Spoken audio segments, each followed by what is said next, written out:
इसका दूसरा सर्ग जो है स्वयं प्रभा का माया है।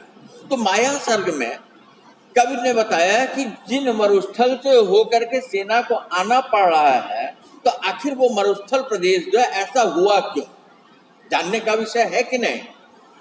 हरियाली वहां थी कि नहीं थी, जल था कि नहीं था, फल फूल थे कि नहीं थे, तो मरुस्थल होने का कारण क्या, तो उसको जो माया सर्ग में कवि दिखाता है। जह जप जग के जोग मुनि करहि, अति मारीच सुबाहु डरहि, देखत जग के निशाचर धावहि, करहि उपद्रव मुनि दुख पावहि। जह जप जग के जोग मुनि कर, जहां पर जप मंत्र का जाप, यज्ञ हवन, योग साधना, जहां पर ऋषि मुनि जो है क्या करते हैं, जप करते हैं, यज्ञ करते हैं, अपनी साधना करते हैं, जहां जो है मारी सुबाहों इत्यादि जो है जिस जगह से डरते रहे, ठीक है। देखत यज्ञ निशाचर धाम, लेकिन जो आसुरी प्रवृत्ति है, जो राक्षस है, वो क्या करते हैं, यज्ञ देख करके दौड़ते हैं। क्यों दौड़ते हैं, क्योंकि वो यज्ञ नष्ट कर देना चाहते हैं। वो नहीं चाहते हैं कि ऋषि मुनि जो तपस्या करें उपद्रव को, तरह तरह से जो है वो क्या करते हैं, उपद्रव करते, परेशान करते हैं यज्ञ करने वाले, साधना करने वाले, मंत्र का जाप करने वाले ऋषि मुनियों के साथ। और ऋषि मुनि जो इससे क्या करते हैं, दुख पाते हैं। ये पंक्तियां क्या है, ये चौपाई तुलसीदास की है। आगे चले। है बड़ा अचरज प्रकृति भी खेल करती किस तरह के, बनो की मन भावनी उस हरी तिमा के बाद, बानर जूत पाता क्षेत्र ऐसा शुष्क है, और आग से झुलसा हुआ जो, जहां नहीं चिन्ह कोई वनस्पति का। तो सोच रहा है, बानरी सेना विचार कर रहे, कभी भी सोच रहा है कि है बड़ा अचरज, ये तो आश्चर्य का विषय है कि प्रकृति किस तरह का खेल करती है। कि कहा अभी तो मन भावन, मन को भावने वाला, अच्छा लगने वाला जो है हरितिमा के बाद हरा हरा जंगल था, है कि नहीं। जहां वानरी सेना, वानर समूह जो है जहां से आ रहा था तो सुख पा रहा था, क्योंकि उसे खाने पीने की चीजें, सारी चीजें जो कहाँ थी, उस जंगल में उपलब्ध थी। लेकिन एकाएक जो है ऐसा मरुस्थल कैसे आ गया, ये क्या है, ये आश्चर्य का विषय है कि नहीं। कि धरती एक जगह हरी भरी हो, दूसरी जगह उसी से लग करके जो मरुस्थल कैसे है, और ये जगह जो है शुष्क मतलब सूखा हुआ है। ऐसा लगता है कि जैसे इसे आग से झुलसा दिया गया हो, और यहाँ कोई भी चिन्ह नहीं है, किसके, वनस्पतियों के या मनुष्य के होने के। यही ना, क्योंकि मनुष्य जहां होगा, कहाँ होगा, जहां वनस्पतियां होंगी, नदी पानी होगा। तो कहते हैं यहाँ वनस्पतियों का कोई चिन्ह नहीं दिखाई पड़ता। ये तो आश्चर्य का विषय है। आगे चले। क्या सदा से ही धरा का भाग यह ऐसा रहा होगा, क्या धरा की कोख इतने क्षेत्र में बंजर सदा से थी, नहीं ऐसा नहीं था क्षेत्र यह आबाद था। तो कवि कहता है क्या ये जो भूमि है सदा से ऐसी थी, हमेशा बंजर थी, ऐसी झुलसी जली जली हुई थी। कहते कि ऐसा ही रहा होगा, या धरा का इतना क्षेत्र जो है हमेशा बंजर था। तो कहता है कि नहीं, ऐसा नहीं था। ये क्षेत्र भी कैसा था, हरा भरा था, आबाद था, यहाँ लोग रहते थे, वनस्पतियां थे, तालाब था, झरने थे, पेड़ थे, फल फूल थे, पशु पक्षी थे, जन थे। ठीक है। तो फिर यहाँ तुम सवाल करोगे सर अगर इतना था तो फिर कैसे सूख गया। तो कभी उस समय की हरियाली का पहले वर्णन करता है। सब तरफ छाई हुई थी हरितिमा, वृक्ष पौधे फूल फल बूटियां जीवन प्रदायी, सर सरोरू जहां थे कल्लोल करते चक्रवातों के अनेक युग। मतलब हरियाली की पूरी चर्चा जो है कि पहले ये क्षेत्र ऐसा नहीं था, बंजर नहीं था, मरुस्थल नहीं था।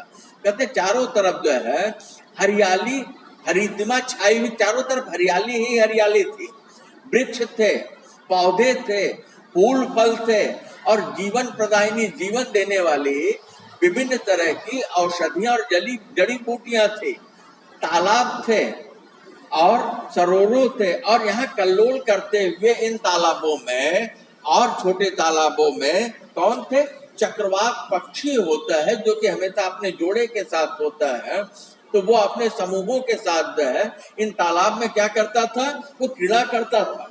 ठीक है, पेज नंबर 30 पे। पक्षियों का मनोहर नाद करता सृष्ट सांगीतिक मधुर चहु ओर से वातावरण में। तो कहते हैं कि ये जो हरा भरा क्षेत्र था, सर सरोवर, नदी थे, झील थे, झरने थे, तो कहता है कि पक्षियों का जो है समूह यहाँ क्या करता था, वो कल्लोल करता था। ऐसी स्थिति में वो जब आनंदित होकर के अपने मनोहर मन को हरने वाले नाद मतलब ध्वनि को करते, तो सृष्टि सांगीतिक मतलब सारे के सारे सृष्टि में सारे के सारे वातावरण में एक विशेष तरह के पक्षियों के चहचहाने की का जैसे संगीत गूंज रहा हो, पूरा वातावरण जो कितना हरा भरा सुंदर रहा होगा, आप कल्पना कर सकते हैं।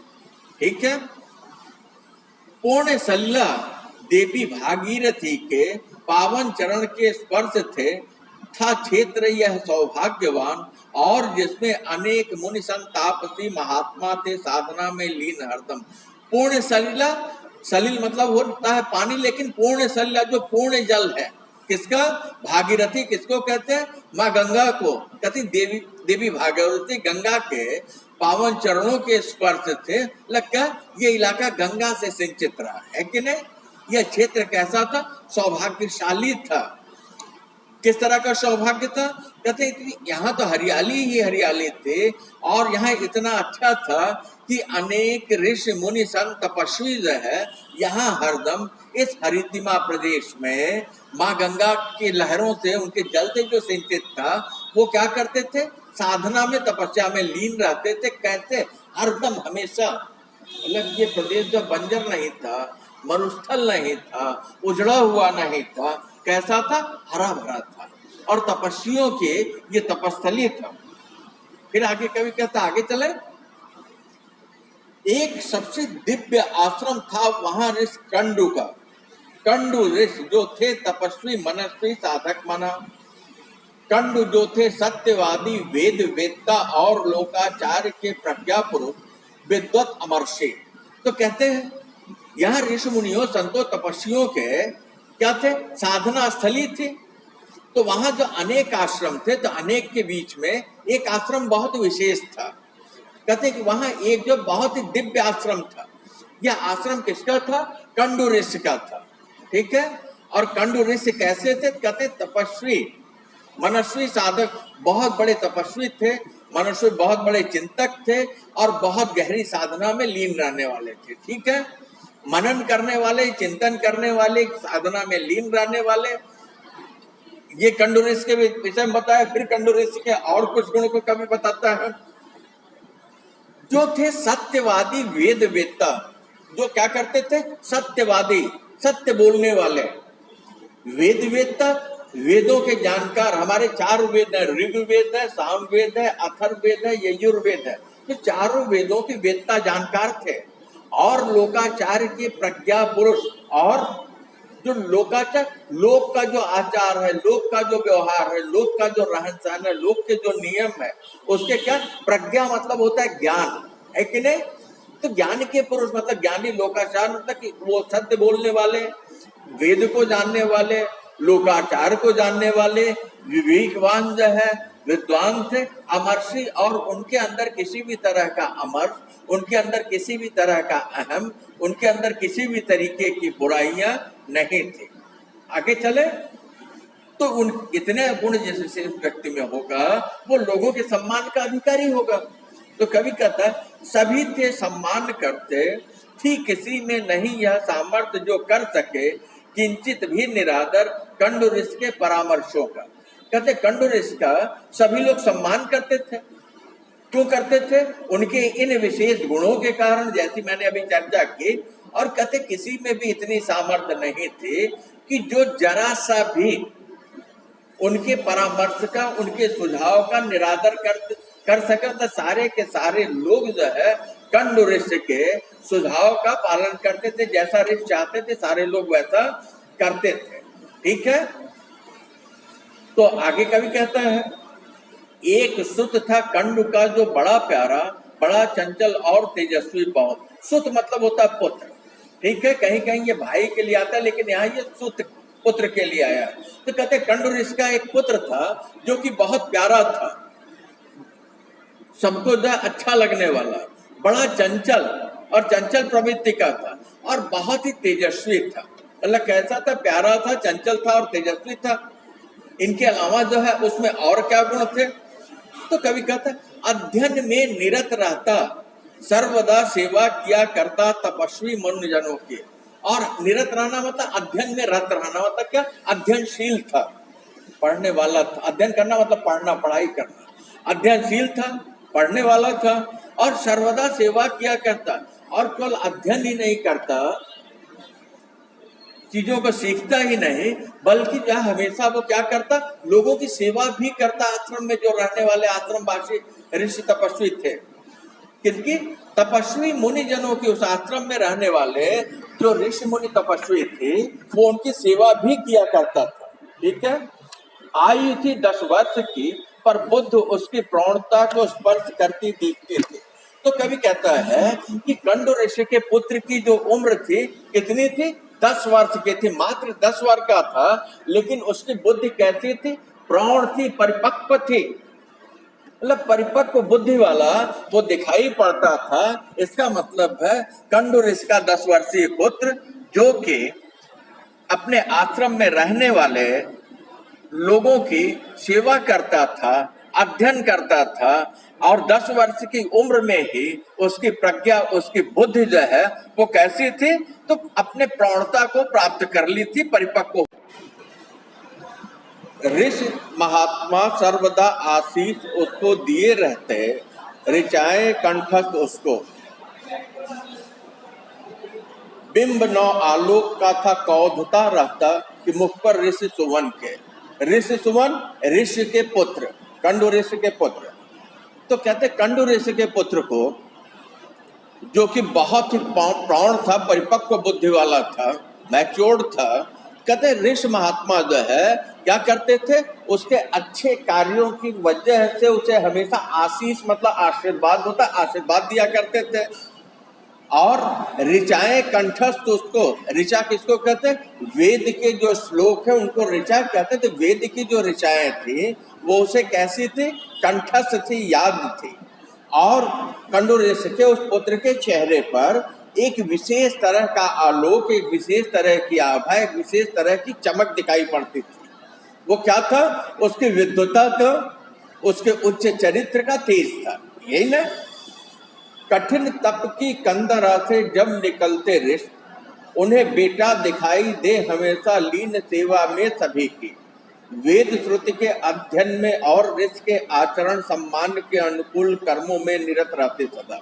तो कहते जब कंडू ऋषि कठिन तप की कंदरा मतलब तपस्या से जब वो बाहर निकलते हैं, तो उन्हें जो उनका सामने बेटा दिखाई पड़े। और जब उनका बेटा कंडू ऋषि का 10 वर्षीय दिखाई पड़े, तो वो क्या करता रहे? वो वेद की जो ऋचाएं हैं उसको सुनने में, उसके अध्ययन करने में और आश्रम में रहने वाले लोगों की सेवा में, तो उसका जो आचरण था वो ऋषि के आचरण से मिलता जुलता था और सदा वो सत्कर्मों में लीन लगे रहने वाला था बालक कंडू ऋषि का। प्रभावित हो उठे तब ऋषि कंडू गहरे वात्सल्य भाव से।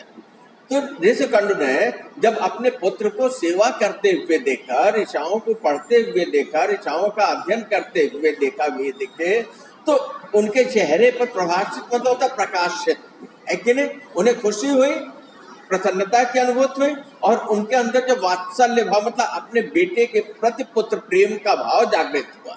यही ना? पिता, बेटा जब अच्छा काम करेगा तो पिता क्या करेगा? स्नेह करेगा। तो ऐसा भाव उनके मन में जागृत हुआ। देखने लगते मुदित हो पुत्र का मुख टकटकी बाधे बिटप की ओट से। बिटप मतलब होता है पेड़, मुदित प्रसन्न होना। तो कंडू ऋषि करते क्या कि वो अपने बेटे को उसके द्वारा किए गए कार्यों को देख करके प्रसन्न होते, मुदित होते और मतलब वृक्ष की आड़ से उसे देखते, क्योंकि सामने से देखते तो हो सकता है ध्यान जाता और बालक रुक जाता, तो उसे मतलब क्या, उसे वो निहारते, देखते। दिव्य था वातावरण ऋषिकंड के उस मनोहारी आश्रम का, शांत और निस्तब्ध। तो कवि कहता है कि कंडू ऋषि का जो आश्रम था वो कैसा था? अत्यंत ही दिव्य था, मन को हरने वाला था, मनोहारी, मन को हरने वाला। कैसा था? बहुत ही शांति थी वहां, किसी भी तरीके का कोई शोर शराबा नहीं था, एकदम निस्तब्ध था, है कि नहीं? किसी भी तरीके की कोई हरकत नहीं। ध्वनि सुनाई भी अगर दे मात्र मंत्रों की, कहते अगर वहां किसी भी तरह की ध्वनि सुनाई भी पड़ती थी तो किसकी ध्वनि सुनाई पड़ती थी? केवल मंत्र की ध्वनि सुनाई पड़ती थी, मंत्रों की ध्वनि के अलावा और कुछ भी नहीं। मतलब सारा वातावरण कैसा था? पूजा में था, आध्यात्म में था। ठीक है, आगे चले।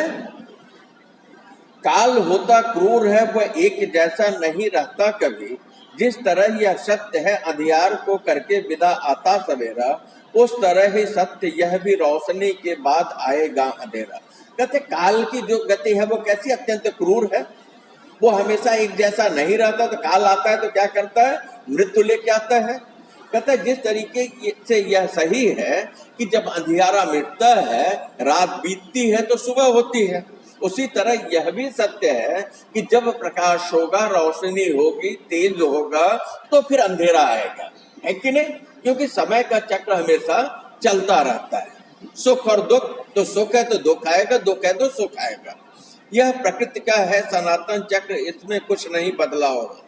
तो कवि कहता है कि यह प्रकृति का सनातन सत्य है, ये प्रकृति का सत्य है। सनातन मतलब जो हमेशा रहने वाला ये चक्र है परिवर्तन का, इसमें कभी कोई बदलाव नहीं होता। मतलब क्या? सुख दुख, दिन रात, है कि नहीं, वो आना जाना ही है। तो यहाँ भी वही हुआ। ये क्या? ये पूरा सिद्धांत बता रहा है कवि। प्रकृति के इस खेल को ही कदाचित करने प्रदर्शित कंड वृक्ष के आश्रम के आसपास डालने डेरा लगे अपकर्ण, जिससे हो प्रदूषित वहां का वातावरण सब। तो प्रकृति का ये जो खेल है ये चलता रहता है। कहते हैं ऐसी स्थिति में कदाचित कभी वहां जो है अब क्या होने लगे, कभी कभी जो है कंड वृक्ष के आसपास जो है ऐसे लोग आकर के डेरा मतलब रहने लगे, ऐसे लोग आने लगे और क्या करने लगे? अपकर्म। अप मतलब होता है ऐसा काम जो कि गिरा हुआ हो, यही ना? छोटे कार्य करने लगे, गंदे कार्य करने लगे और ऐसे कार्य करने लगे जिससे कि कंड ऋषि के आश्रम का जो वातावरण था वो कैसा हो गया? प्रदूषित होने लगा। मतलब जो शांति थी, जो पवित्रता थी, जो शुद्धता थी, जो वेद मंत्रों का गान था, अब वो परिवर्तित होने लगा। वहां प्रदूषण, गंदगी आने लगी। असुर आने लगे, नाना रूप अपने रख वहां और करने लगे स्वेच्छाचार वामाचार। फूल पत्ती नोच देते, आश्रमों में फेंकते मलमूत्र। तो ये जो असुर आ रहे हैं तो ये क्या करने लगे? ये आने लगे। और जब ये यहाँ आते तो यहाँ आने के बाद ये असुर जो है विभिन्न तरह के रूप धारण करके आते हैं। ठीक है, और यहाँ आकर के जो है वे स्वेच्छाचार, अपनी इच्छा अनुसार जैसा चाहे वैसा ये यहाँ आचरण करने लगे। और यहाँ ये क्या कर रहे हैं? वामाचार कर रहे हैं। मतलब क्या? ये कंड ऋषि का आश्रम अब जो है व्यवस्थित नहीं रहा, बल्कि असुरों के उत्पात का केंद्र बिंदु बन गया। वो फूल पत्तियों को तोड़ देते, नोच देते, आश्रम में जो मलमूत्र फेंक देते, गंदगी फैलाते।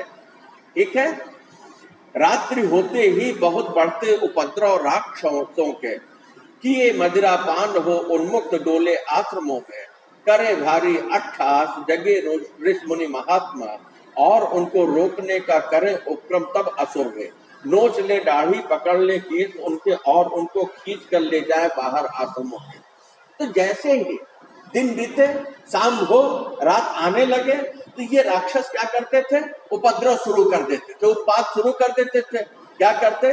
ये मदिरा पान करते, और मदिरा पान करके मदिरा के नशे में जब ये उन्मत्त होते तो ये आश्रमों में घूमना शुरू करते, तेजी से अट्टहास करते, और जब ऋषि महात्मा जो उन्हें रोकने का प्रयास करते तो ये ऋषि महात्माओं की दाढ़ियां नोच देते, उनके बाल, केस मतलब होता है बाल, उनके बाल पकड़ लेते और उनको खींच करके आश्रम के बाहर लेके जाते।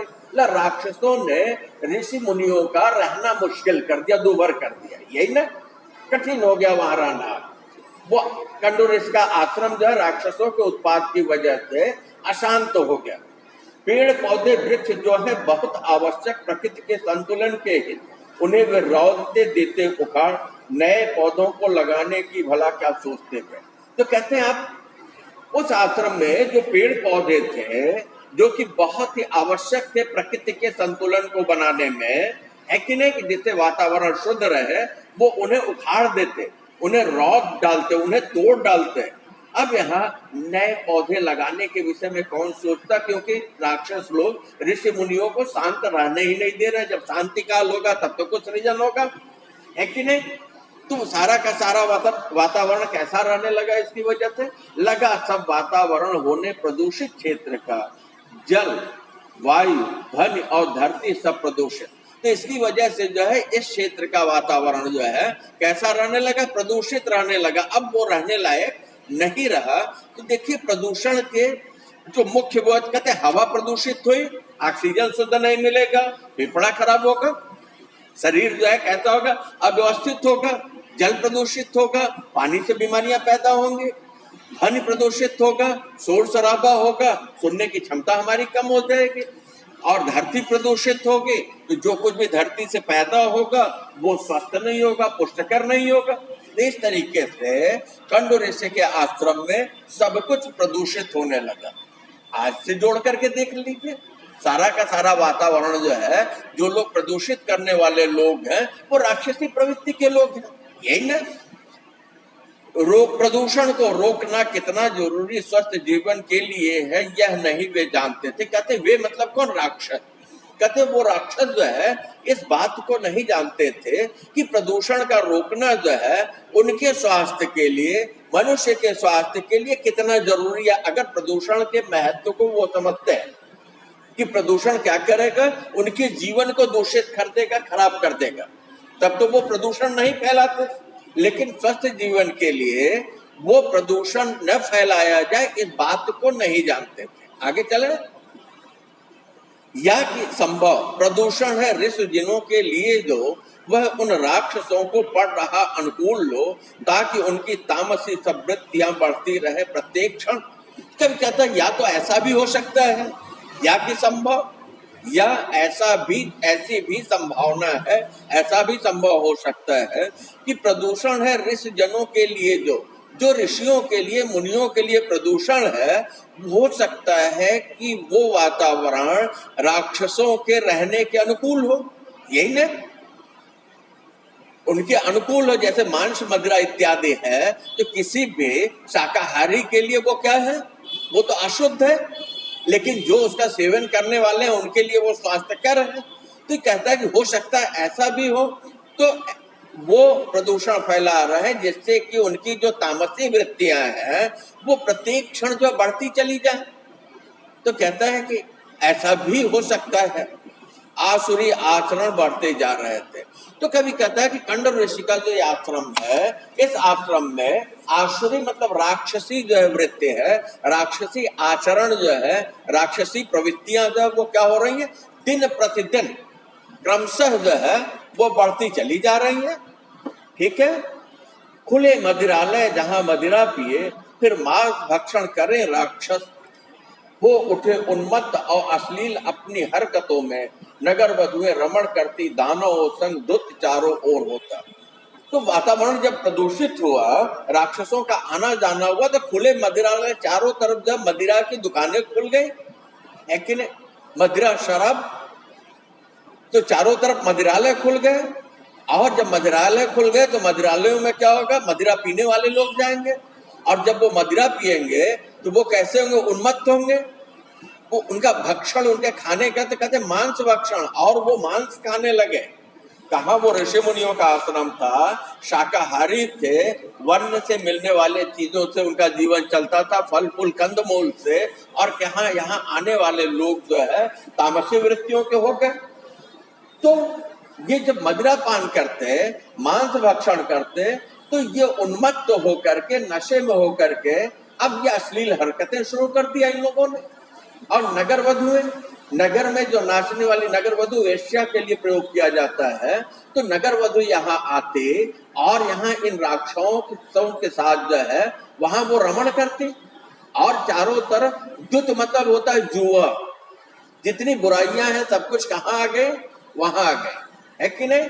तो ये चारों तरफ होने लगा। तो ये कंडू ऋषि का आश्रम नहीं, जैसे लेखक जो है हमें भी सावधान कर रहा है कि ये वृत्तियां हमारे आसपास बढ़ रही हैं तो हमारी प्रकृति क्या हो रही है? असंतुलित हो रही है। भर गई दुर्गंध उस वातावरण में, फैलती बीमारियां फिर लगी ऋषिमुनि आश्रमों में। तो कहते हैं कि अब सारे के सारे वातावरण कैसा हुआ? जब वातावरण प्रदूषित हुआ तो दुर्गंध फैलने लगी, और जब दुर्गंध फैलने लगी तो क्या हुआ? बीमारियां आने लगी। कहाँ आने लगी? उस वातावरण में जहां की पहले शुद्धता ही शुद्धता थी ऋषि के आश्रम में। आगे चले। फेफड़े छलनी लगे होने, हृदय पर घात होता, दृष्टि होवे क्षीण ऊंचा लगे सुनने, कान बहरापन बढ़ा। तो कहते हैं कि हवा प्रदूषित होने की वजह से अब लोगों के फेफड़े छलनी होने लगे, फेफड़ा कमजोर हुआ। फेफड़ा छलनी होना मतलब फेफड़ा कमजोर हुआ तो क्या हुआ? हृदय घात, हार्ट अटैक आने लगे, है कि नहीं? और कहते हैं कि जब वायु प्रदूषित हुआ तो क्या हुआ? हमारी दृष्टि मतलब होते आंखें क्या होने लगी? आंखें कमजोर हो गई, कम दिखाई पड़ने लगा। और ध्वनि प्रदूषण हुआ तो क्या हुआ? लोग जो ऊंचा सुनने लगे, बहरापन बढ़ गया, है कि नहीं? तो इस प्रदूषण ने, प्रदूषण के जो खतरे हैं उसको दिखा रहा है। कब होने लगे एक लकवाग्रस्त पीड़ित उदर के दुषाद रोगों से, वहां कहते हैं अब वहां उदर रोग मतलब पेट से जुड़ी हुई बीमारियां होने लगी। लोग कहते हैं ना गैस है, ये है, वो है, तो कहते हैं विभिन्न तरह की पेट से जुड़ी बीमारियां होने लगी और लोगों को लकवा मारने लगा, पैरालिसिस। ठीक है, तो लोग पैरालाइज होने लगे। यह समय वह जब ऋषि कंडू गहरी साधना में लीन थे और कर रहे थे कठिन तप, और उस अवधि में यह नहीं वे जानते थे काल ने कैसा घुमाया चक्र है। तो कहते हैं कि ये जो समय था प्रदूषण का, राक्षसों के उत्पात का, वो कौन सा समय था? जबकि कंडू ऋषि अपनी साधना में लीन थे, उन्हें कुछ भी पता नहीं था, है कि नहीं? कंड सुत वह परम तेजस्वी मनस्वी बाल ऋषिमुनि आश्रमों में आसुरे दुष्टाचरण से अमर्यादित अप्रदूषित क्षेत्र को धवल और स्वच्छ एकाकी रहा संघर्ष का। कहते कंड का जो पुत्र था, सुत मतलब होता है पुत्र, कहते हैं कि वो तेजस्वी और मनस्वी था। तो ऋषि के आश्रमों में राक्षसों के द्वारा जो दुष्ट आचरण और अमर्यादित व्यवहार किया जा रहा है, जिसकी वजह से सारा का सारा जो आश्रम प्रदूषित हो रहा है, तो अकेले वो उसे क्या करना चाहता है? धवल करना चाहता है, शुद्ध करना चाहता है, प्रदूषण दूर करना चाह रहा है। एकाकी मतलब होता है अकेले वो संघर्ष कर रहा है। ठीक है, हवन करता, धूप दीप नैवेद्य से अर्चन करता, अगर वो महके क्षेत्र को फिर मंत्र से अभिषिक्त करता, और जंगल से अनोखी जड़ी बूटी ला खिलाता, रुग्ण ऋषियों को उन्हें वो स्वस्थ करता और उनसे प्राप्त फिर आशीष करता। तो कंड ऋषि का पुत्र क्या करता? वहां हवन करता, यज्ञ करता, और हवन में वो जो है धूप दीप और नैवेद्य इत्यादि अर्पित करता, और अगर वो क्षेत्र जो है किसी भी तरीके के दुर्गंध से भर जाए तो अगर तगर इत्यादि भी उसका भी वो हवन करता, और मंत्र से अभिमंत्रित करके जंगलों से लाई हुई जो जड़ी बूटियां थी उन्हें वो ऋषि मुनि को, जो कि प्रदूषण की वजह से बीमार होने लगे थे, उन्हें खिलाता, उनकी देख रेख करता, उनको स्वस्थ करता, और उसके बदले ऋषि मुनि उसे क्या देते? आशीष देते। काल जब होता विषम तो मात्र आशीर्वाद फलदायी नहीं होते कभी, क्योंकि यदि वातावरण दूषित हुआ तो स्वास्थ्य कर जलवायु औषधि जड़ी बूटी है जरूरी संग आशीर्वाद के। तो कहते काल की गति आई। कहते काल जब विषम होता है, विपरीत होता है। काल मतलब होता है समय, और समय जब विपरीत हो जाए तो केवल आशीर्वाद से तो काम नहीं चलेगा ना। आशीर्वाद जो है केवल फलदायी नहीं होता। जब वातावरण दूषित हो जाए तो ऐसी स्थिति में स्वास्थ्य लाभ के लिए, स्वास्थ्य प्राप्ति के लिए जलवायु का शुद्ध होना, औषधि दवाइयों का होना, जड़ी बूटी ये जरूरी है। मतलब कि अगर कोई बीमार हो तो हमें क्या करना चाहिए? उसका उचित उपचार करना चाहिए, और उपचार के साथ आशीर्वाद मिले तब तो कोई स्वस्थ होगा। लेकिन अगर किसी को केवल आशीर्वाद दिया जाए तो कभी कहता है कि नहीं वो स्वस्थ नहीं हो पाएगा। अब यहाँ मुश्किल होने लगा कि बालक को क्या मिला? बालक को आशीर्वाद तो मिल रहा है। कंडुसुत का वह अकेला ही जूझता था, आसुरी वातावरण में निहत था, उस असुर महारथियों से लैस थे जो तामसी वृत्तियों के तीखे और बेसबुझे शस्त्रों से। तो कंडू ऋषि का जो सुत था, कंडू ऋषि का जो पुत्र था, अकेले ही जूझ रहा था, संघर्ष कर रहा था किससे? उस राक्षसी प्रवृत्ति से भरे हुए वातावरण से। और वो कैसा था? निहत्था था। उसके पास जो है क्या थे? किसी भी तरीके के अस्त्र शस्त्र नहीं थे। कैसे अस्त्र शस्त्र नहीं थे? वो जिसकी वजह से प्रदूषित होता हुआ वातावरण जो है साफ हो सके। और ये जो राक्षस थे वो कैसे थे? तामसी वृत्तियों से भरे हुए थे। ऐसी स्थिति में उनके जो अस्त्र शस्त्र थे, जो प्रदूषण फैलाने वाले थे, वो कैसे थे? विषैले थे, बेसबुझे थे। वो सारे के सारे वातावरण को जो है क्या कर रहे थे? दूषित कर रहे थे। हुआ वह अस्वस्थ। कुछ दिन बाद उस वातावरण में जो विषैला हो चुका ऑक्सीजन घट रही थी, जहां जल भी प्रदूषित रोगाणुओं से युक्त था, तो कहते कुछ दिन बाद जब वो बालक जो क्या हो गया? वो भी अस्वस्थ हो गया। और जब वो अस्वस्थ हुआ तो कहते हैं कि वो वातावरण जो है विषैला हो चुका था। वातावरण में ऑक्सीजन की कमी हो गई थी, हवा भी प्रदूषित थी, और चारों तरफ जो है रोगाणु थे, बैक्टीरिया थे। कंडसुत के आश्रम के निकटवासी मुनिजनों ने किया कुछ उपचार, लेकिन व्यर्थ निकला। कहते कंडसुत के आश्रम में, कंडु ऋषि के आश्रम में रहने वाले जो आश्रमवासी थे, उन लोगों ने उसका उपचार किया, इलाज तो किया, लेकिन वो इलाज क्या हुआ? व्यर्थ हो गया, काम नहीं आया। और कुछ दिन बाद ही वह कंडसुत प्यारा, तपस्वी और तेजस्वी हुआ। असमय तिरोहित सृष्टि में पिता उसके कर रहे गंभीर तप। तो कहते जब उसके तब पिता गंभीर तपस्या में लीन थे, उसी समय जो है ऋषि कंडु का वो जो पुत्र था, जो कि बहुत प्यारा था, तपस्वी था, तेजस्वी था, असमय ही, समय से पहले ही क्या हो गया? इस सृष्टि से गायब हो गया। मतलब उसकी मृत्यु हो गई। कितने साल उम्र में हुई? 10 साल की उम्र में। नहीं उनको था पता कैसा भयानक काल ने है खेल खेला। कंडू ऋषि को इस बात का पता नहीं था कि काल ने उनके साथ किस तरह का, उनके पुत्र के साथ किस तरह का खेल खेला, कि वो तो तपस्या में लीन है और उनके बेटे की मृत्यु हो गई। कंडसुत की मृत्यु से निश्चिंत हो उत्पात करने लगे राक्षस और भी। यह सोचकर कोई नहीं विरोध में उनके खड़ा अब हो सकेगा। अब नहीं अश्लील और हिंस पतित उनके आसुरी दुष्टाचरण को व्यस्त करने का करेगा यत्न कोई। कहते कंडू ऋषि की जब मृत्यु हुई तो राक्षस क्या हो गए? निश्चिंत हो गए। अभी तक कंडू ऋषि का पुत्र जो है उनके द्वारा फैलाए गए आसुरी आचरण के प्रति संघर्ष कर रहा था, जिसमें वो अकेला था। लेकिन अब जो है उसकी मृत्यु के बाद कोई खड़ा नहीं हो पाएगा। अब उनकी अश्लीलता और उनकी हिंसा और उनके द्वारा पतित दुष्ट आचरण जो है वो क्या होने लगे? बढ़ने लगे। ऐसी स्थिति में उसे व्यर्थ करने वाला, उसे रोकने वाला कोई नहीं रहा। आगे चले लगे ऐसा सोचते हुए और मन ही मन बहुत होते हुए संबोधित। कहते हैं ऐसा वो सोचते हुए कि अब उनके सामने कोई बाधा नहीं है। वे कौन? राक्षस है कि नहीं? तो मन ही मन वो क्या होते? मोदित होते, प्रसन्न होते कि चलो सारा झंझट खत्म, अब आश्रम पे हमारा राज्य होगा। किंतु ऋषि महर्षि डर गए अनुमान कर ऋषि कंडु के आक्रोश को। किंतु हुआ क्या यहाँ ऋषि मुनियों में कि वो इस बात से डर गए। कंडु ऋषि को जब ये पता चलेगा कि उनके पुत्र की मृत्यु हो गई, तो उनका जो आक्रोश होगा, जो क्रोध होगा, कैसा होगा? भयानक होगा। क्योंकि उनके सामने ही काल के निर्मम करों ने छीन बालक को लिया। क्योंकि दूजा और कोई भी नहीं था पास उनके, जो कि करता युद्ध आसुर जाल से उनको छुड़ाने के लिए। कहते कि वो डरे कि कंडू ऋषि का जो कोप होगा, आक्रोश होगा, वो क्या लेके आए? क्योंकि काल के निर्मम हाथों ने उनके हाथ से उस बालक को छीन लिया, उनके पुत्र की मृत्यु हो गई। और ऐसा कोई भी उसके पास नहीं था जो कि उन असुरों के साथ युद्ध करता और काल के गाल से कंडू ऋषि के पुत्र को बचा लेता।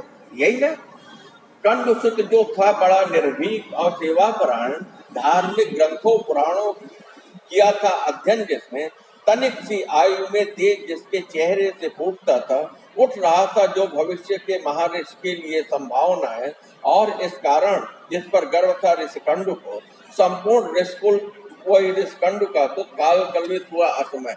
कहते कि कंडु का जो पुत्र था वो असमय ही काल कल्पित हो गया, समय से पहले ही 10 वर्ष की उम्र में ही उसकी मृत्यु हो गई। जबकि 10 वर्षीय वो बालक कैसा था, बहुत ही निर्भीक था, किसी से डरने वाला नहीं था, बहुत ही सेवा प्रवृत्ति का था, सेवा भावित था और धार्मिक ग्रंथों का, पुराणों का अध्ययन करने वाला था।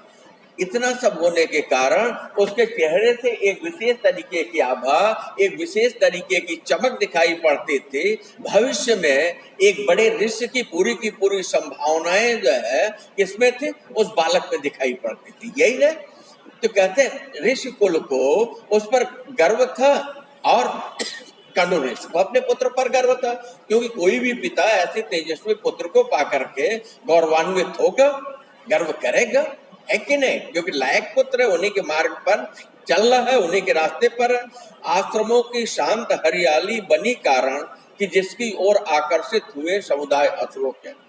तो लेखक कहता है, कवि कहता है कि आश्रमों की जो शांति थी, उसकी जो हरियाली थी, यही जो है असुरों के, राक्षसों के आकर्षण का केंद्र बनी, है कि नहीं? कि अगर वहां हरियाली नहीं होती, अगर वहां शांति नहीं होती, अगर वो वातावरण मनोहारी नहीं होता, अगर ये वातावरण मनोहर नहीं होता, सुंदर नहीं होता, तो राक्षस नहीं आते।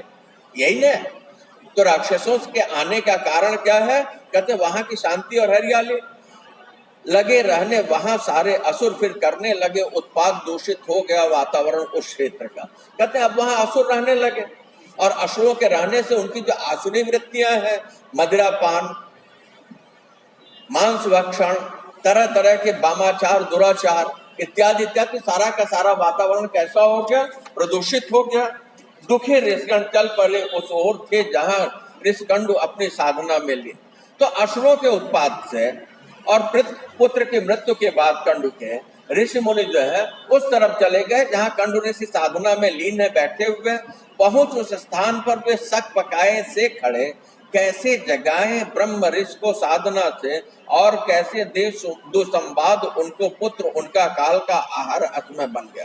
कहते ऋषि वहां तो गए, अब उनके सामने समस्या है कि ऋषि साधना में लीन है, ऐसी स्थिति में उनको कैसे जगाएं, साधना उनकी कैसे भंग करें और कैसे उन्हें यह बुरी खबर दें कि उनका जो पुत्र है असमय ही काल के गाल में समाहित हो गए, है कि नहीं? तो सारे के सारे लोग कैसे सकपकाए हुए, डरे हुए हैं। कंडु ऋषि को हुआ यो आभास जैसे ज्योति का चक्का अचानक थम गया और सहसा हो गया आक्रमण अंधियार का। तब हुई तंद्रा भंग, आंखें खुल गई, ऋषिकुल समूचा शोक में डूबा दिखाई दिया उनको। तो कहते क्या, ऋषि कंडु को यह आभास हुआ कि जैसे ज्योति का कोई चक्का, ज्योति का कोई चक्र, ज्योति का कोई प्रकाश जो अचानक जो है रुक गया हो, है कि नहीं? और जब प्रकाश रुक गया, तो जब प्रकाश रुकेगा तो क्या आएगा? अंधकार आएगा। तो उनकी जो तंद्रा है, वो जो साधना में थे, वो भंग हुई और उनके आंखें जब खुली तो उन्होंने देखा कि सामने का उनके सामने जो है सारा का सारा ऋषि कुल, ऋषि वंश, ऋषि समुदाय जो है वो शोक में डूबा हुआ दिखाई पड़ा है और ऋषि गण जो है बहुत ही कातर है। और वो कथा कैसी है? जैसे दुखांत कथा वो कह रही हो। आगे कहें, आगे चले बेटा। और यह भी किस तरह आक्रमण करके आ गए हैं असुर पावन क्षेत्र में, जानकर संपूर्ण गाथा कंडु ऋषि आतुर हुए, दुख हृदय में उतरा हुए संतप्त भारी और आंखें डबडबाई। तो जब ऋषियों ने उन्हें वो दुख की कथा बताई, अत्यंत कातर कर देने वाली, कि किस तरीके से इस पवित्र क्षेत्र में असुर लोग आए, उन्होंने अतिक्रमण किया और चारों तरफ जो है पर्यावरण प्रदूषित हुआ। तो पूरी गाथा को, पूरी कथा को सुनने के बाद कंडु ऋषि अत्यंत आतुर हुए। उनके हृदय में पुत्र की मृत्यु के बाद जो दुख का आवेग फैला, उनकी आंखें संतप्त हुई, भारी हुई और उससे आंसू छू पड़े, ठीक है। और उनके आंखों के आगे जो है पुत्र की जो छवि थी, चेहरा था, उस अश्रुजल में तैरता हुआ दिखाई पड़ रहा है। मतलब आंखें भरी हैं और सामने जो है अब पुत्र की यादें, उसका चेहरा दिखाई पड़ रहा है, जन का विछोह हुआ है। ठीक, आगे चले। अगर रहता पुत्र जीवित, कीर्ति को आगे बढ़ाता कार्य करता असाधारण बहुत क्षमतावान था वह, किंतु अश्वय काल कल्पित हो गया वह आसुरी दुष्टाचरण से। असुर जिनका आगमन था हुआ लगकर रम्यतारिश आश्रमों की और जिस कारण समूचा क्षेत्र दूषित हो गया। तो कंड ऋषि सोचते हैं कि अगर पुत्र जीवित रहता तो वो क्या करता, उनकी कीर्ति को उनके यश को आगे बढ़ाता और असाधारण कार्य करता, जो कि मानवता की रक्षा के लिए, जो कि पर्यावरण के लिए विशेष कुछ कर जाता, क्योंकि वो बहुत ही क्षमतावान था। लेकिन असमय ही समय से पहले 10 वर्ष के उम्र में ही असुरों के दुष्ट आचरण की वजह से वो काल कल्पित उसकी मृत्यु हो गई और असुरों का जो आगमन उनके आश्रम में हुआ था।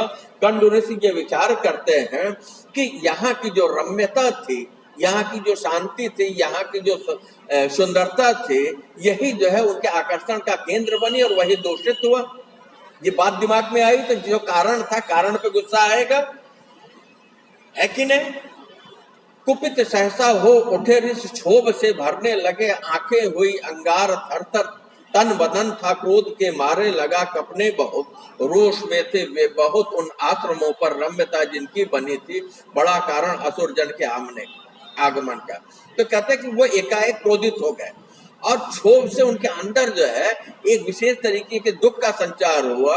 उनकी आंखें जो है क्रोध से लाल होने लगी और क्रोध इतना ज्यादा था कि उनका शरीर थर-थर कांपने लगा। और ऐसी स्थिति में वो अत्यंत क्रोध के कारण कि इस आश्रम की ही रम्यता अगर असुरों के आने का कारण बने, इस आश्रम की रम्यता अगर उनके पुत्र के मृत्यु का कारण बने, तो उन्होंने क्या किया, गुस्से में एक श्राप दिया। देखिए वो श्राप देने जा रहा है, भर अधूरी गंग जल से और उसको ले पढ़ा संकल्प क्रोध, फिर श्राप देते हुए बोले। उन्होंने अपनी अंगुली में, अपने हाथों में गंगा जल लिया और इसके बाद जो है एक संकल्प मंत्र बोला। वो किसमें बोला, क्रोध में बोला, है कि नहीं। तो क्या मंत्र बोला, उन्होंने जो उस क्षेत्र को श्राप दिया, नष्ट हो जाए समूचे क्षेत्र की हरितिमा, वृक्ष जाए सूख धरती बाज होवे, लुप्त हो जाए निमिष में यहाँ जलचर और पंचर।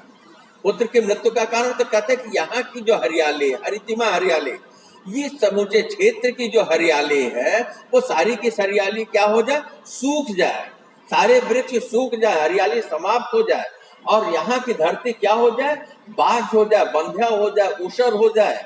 और क्षण, निमिष मतलब होता है क्षण, लुप्त मतलब समाप्त होना। कहते हैं क्षण मात्र में यहाँ जितने भी जल में रहने वाले जीव हैं, जलचर, और यहाँ वन में विचरण करने वाले जितने वनचर जीव हैं, वो क्या हो जाए, वो लुप्त हो जाए। बहुत बड़ा श्राप दे दिया ना। ऋषि भयानक रोष में थे, पुत्र के अश्मय निधन का शोक उनके हृदय को था मथ रहा। क्रोध से और मोह से हो गई उनकी बुद्धि विचलित, साधना के उच्च आसन से अचानक गिरे ऋषिवर, नहीं उनको रहा इसका भान वे क्या कर रहे हैं।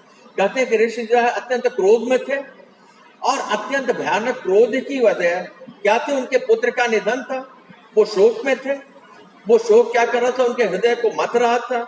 ऐसी स्थिति में उस ऋषि ने क्रोध में आकर के, मोह में आकर के, उनकी बुद्धि क्या हो गई, क्रोध और मोह के कारण जो विचलित होकर अस्थिर हो गए। विवेक ने काम करना बंद कर दिया कि इसमें प्रकृति का क्या दोष है कि नहीं। लेकिन उन्होंने जो है ऐसा श्राप दे करके उनके साधना का जो उच्च आसन था, साधना की जो ऊंचाई थी, उस ऊंचाई से एकाएक क्या हो गए, धराशायी हो गए। यही ना, क्योंकि सारे के सारे वातावरण को बनाया किसने था, कंड ऋषि की साधना ने बनाया था। अब उसी को इन्होंने क्या किया, जलाने की बात कह दी, समाप्त होने की बात कह दी। साप का परिणाम कितना भयानक होगा सभी के वास्ते और कितना उठेगा अशुभ जीवन के लिए। कहते साप का एक भयानक परिणाम होगा और लोगों के लिए, जीवन के लिए कितना अशुभ अहितकारी होगा, इस बात का अनुमान भी उन्होंने नहीं किया। यही ना, साप तेजस्वी महात्मा कंडु का था, उससे फलना तुरंत था। वन हुए पतझड़, पानी शुष्क होने लगा, नदियां हुई बेकार, फसलें और धरती लगी खोने उर्वरकता। कहते तेजस्वी ऋषि कंडु का साप था, तो ऐसी स्थिति में उस साप को फलित होना ही था। तो जब साप फलित होने लगा, साप लगा उस क्षेत्र में, तो क्या हुआ, जो वन थे, जंगल थे, वृक्षों के पौधे झरने लगे, और जो पानी था भागीरथी का, वो क्या होने लगा, सूखने लगा। झरने नहीं होंगे, तालाब नहीं होगा, कुएं नहीं होंगे, पानी नहीं रहेगा, वृक्ष नहीं होगा, हरियाली नहीं होगी, जमीन क्या होनी है, बंधा होनी, ऊसर होनी है, और नदियों की बेकार फसलें और धरती लगी खोने उर्वरकता। और वहां की जो जमीन थी, उसकी जो उर्वरा शक्ति थी, जो कि फल फूल वनस्पतियों को पैदा करने के लिए समृद्ध थी, वो क्या होने लगी, वो जो है अब बंजर होने लगी। ठीक है, आगे चले तो धरती की उर्वरता, उपजाऊ शक्ति नष्ट होने लगी। ठीक है, बालुका छाने लगे इस आश्रम के पास के सब क्षेत्र में। बालुका मतलब होता है बालू, रेत। तो कहते हैं कि अब ये सब होने लगा, और इस आश्रम के क्षेत्र की धरती जो है, जब वो अपनी उर्वरा शक्ति उसकी नष्ट होने लगी, तो वहां क्या ऊपर आने लगा, बालू आने लगा, चारों तरफ बालू ही बालू, और बालू में उर्वरा शक्ति होती नहीं है, तो ऋषि आश्रम के आसपास रेत ही रेत है। एक सन्नाटा निपट दिखने लगा, फिर अंत ही। कहते चारों तरफ जो है केवल सन्नाटा दिखाई पड़ता है कि नहीं, केवल सन्नाटा होता निपट, इसके अलावा और कुछ भी नहीं होता। और कैसा अंतहीन, जिसका कोई अंत न हो, जिसका कोई ओर छोर न हो, यही ना, जहां तक नजर जाए चारों तरफ जो है रेत ही रेत है, सूखा हुआ क्षेत्र है, पतझड़ है, कुछ भी नहीं है। ठीक है, हरा भरा शुद्ध वातावरण, स्वस्थ प्रकृति, शुद्ध पर्यावरण नष्ट हो गया। किसकी वजह से, असुरों के वामाचार दुराचार की वजह से, और ऋषि के श्राप की वजह से, है कि नहीं। साप तो कर कंड, और इसका असुर तो सब हो गए अदृश्य तक्षण ही वहां से। किंतु उसका जो हुआ परिणाम, उसने सभी ऋषिमुनि तपस्वी साधक महात्मा जनों को फिर विवश कर दिया जाने के लिए उस क्षेत्र से।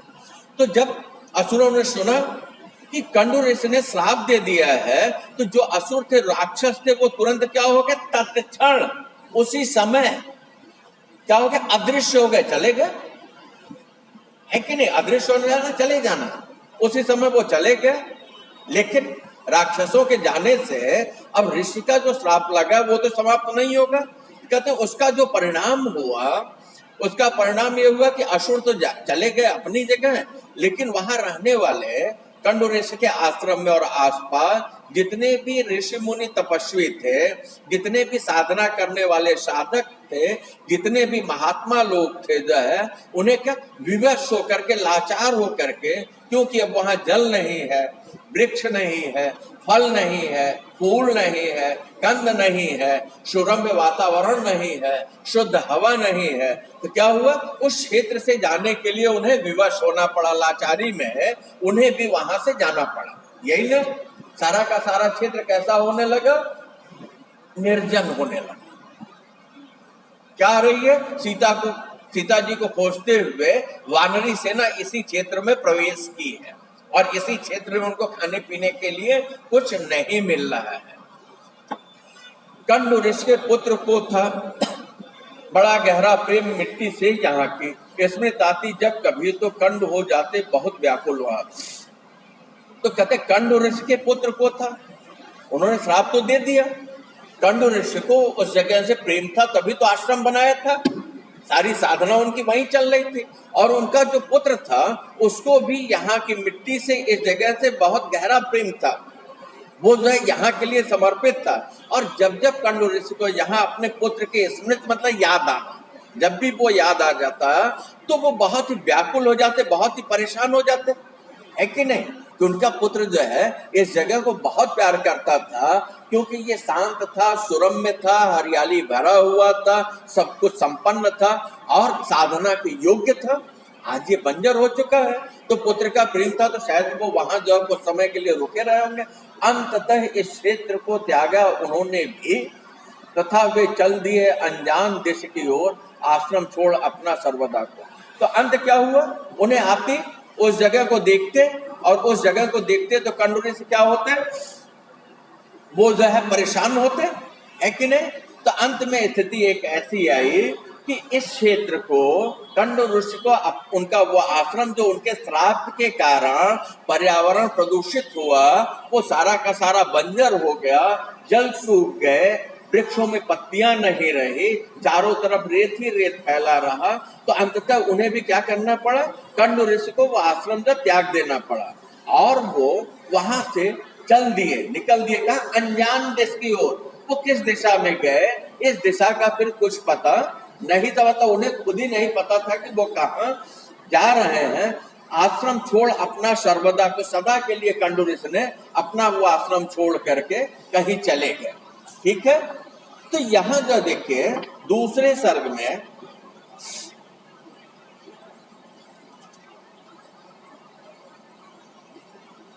देखिए कैसे जो है यहाँ कवि करता क्या है कि पूरी की पूरी बानर सेना दुर्गम जंगल को पार करके मरुस्थल प्रदेश में पहुंची है। और जब मरुस्थल प्रदेश में पहुंची है तो वहां जो देखती है तो खाने पीने का कुछ नहीं है और सेना परेशान है। तो यहाँ जो कवि करता क्या है कि ऐसे क्षेत्र में जहाँ की ऐसा है तो वो क्षेत्र ऐसा क्यों हुआ, उस विषय पर विचार करते हैं कि क्या ये हमेशा से, वो वानर सेना सोच रही है कि ऐसा क्या ये हमेशा से रहा होगा, है कि नहीं। तो हमेशा से नहीं था, इस बात का पता चलता है। और इसके बाद वो बता ले जाता है कि नहीं, पहले ये ऋषियों मुनियों की तपस्थली थी, लेकिन प्रकृति के प्रदूषण की वजह से अब इसको आप आज से ले जाके जोड़ सकते हैं पर्यावरण, है कि नहीं। तो प्रकृति के प्रदूषण की वजह से सारी प्रकृति जो है क्या हो गई, सारी प्रकृति प्रदूषित हुई। और जब प्रकृति प्रदूषित हुई तो क्या हुआ, लोगों को तरह तरह की बीमारियां होने लगे, और तरह तरह की बीमारियां होने लगे। फिर कैसे राक्षसों का आतंक बढ़ा, कंडू ऋषि साधना से बाहर आए, और कंडू ऋषि साधना से बाहर आने के बाद पुत्र के शोक की सूचना मिलती है। क्रोध में आकर के उनकी बुद्धि, उनका विवेक जो काम नहीं करता है, और वो श्राप दे देते हैं कि तुरंत यहाँ के वृक्ष सूख जाए, नदियों के जल सूख जाए, यहाँ की जमीन जो है बंजर हो जाए, यहाँ किसी भी तरह के उपजाऊपन न रहे। इसका प्रभाव पड़ता है कि वहां रहने वाले जिस ऋषि मुनि साधक हैं, उन्हें मजबूर होकर के जीवन के लिए आवश्यक वस्तुएं नहीं है तो जगह को छोड़ना पड़ता है। कंडू ऋषि वहां कुछ दिन रहते हैं,